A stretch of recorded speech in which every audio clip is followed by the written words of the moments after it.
किया है कि नेताओं ने जो लूटकर काला धन विदेशों में जमा किया है, इसको वापस लाकर इससे विकास करना है देश का।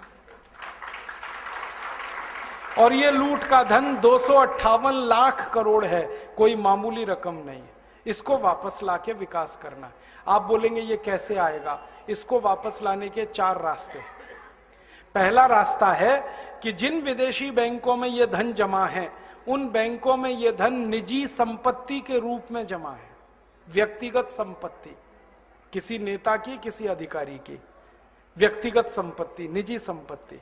अगर हम इस धन को राष्ट्र की संपत्ति घोषित करा सकें तो यह धन किसी भी बैंक में जमा नहीं हो सकता, यह वापस आएगा भारत में। क्योंकि अंतर्राष्ट्रीय बैंकिंग व्यवस्था का एक नियम है, किसी भी देश की राष्ट्रीय संपत्ति उसी देश में जमा होती है, वो जिस देश की होती है, दूसरे देश में जमा नहीं हो सकती। तो अब तक जो जमा है वो निजी संपत्ति है, हम इसको राष्ट्र की संपत्ति बना दें तो ये वापस आएगा। आप बोलेंगे ये कौन करेगा? इस काम को करने के लिए 2 संस्थाएं हमारे पास हैं। एक का नाम है सुप्रीम कोर्ट और एक का नाम है संसद। सुप्रीम कोर्ट की ताकत है कि वो किसी भी संपत्ति को राष्ट्रीय संपत्ति घोषित कर सकता है। और सुप्रीम कोर्ट ने एक बार ऐसा किया था।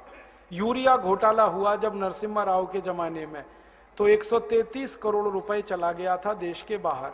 सुप्रीम कोर्ट ने उसको राष्ट्रीय संपत्ति घोषित करके वापस मंगा लिया और स्विस बैंक से वो 133 करोड़ रुपए वापस आ गया।